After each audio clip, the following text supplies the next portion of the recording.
नमस्कार, धनश्री किचनमध्ये तुमच्या सर्वांचं स्वागत आहे। आज आपण या हिरव्या मिरच्या असतात मोठ्या जाड्या, ते दही मिरची करणार आहोत।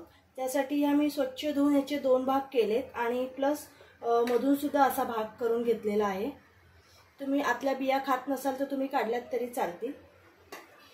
त्यासाठी आधी आपण मसाला करून घेऊया।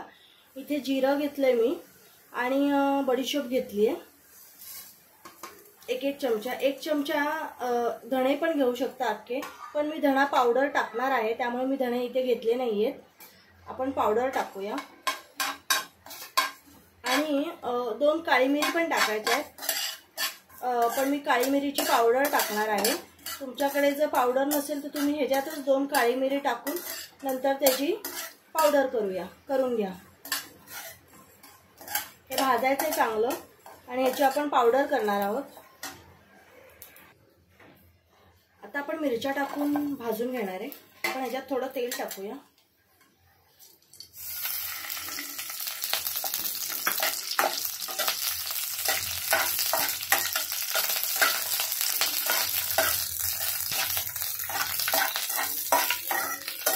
मिरच्या चांगल्या भाजून घ्यायच्या।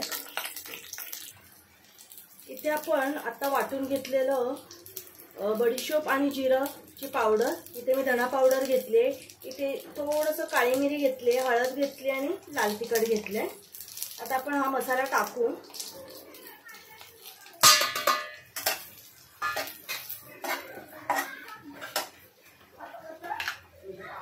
चवीनुसार मीठ टाकायचंय।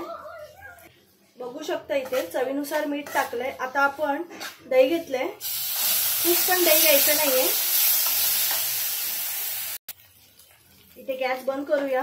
झटपट अशी मिरची, दह्याची मिरची झालेली आहे, बघू शकता तुम्ही। इतका सुंदर सुवास सुटलाय। आपण जे फ्रेश जिरा पावडर आणि शोप पावडर टाकली ना, बडीशोप, इतका सुंदर मस्त वास येतोय। रेडी आहे आपली मिरची। चपाती किंवा गरम गरम भाकरी एवढी सुंदर लागते ही। नक्की करून बघा आणि व्हिडिओ आवडला असेल तर लाईक, शेअर आणि सबस्क्राइब नक्की करा। बाय।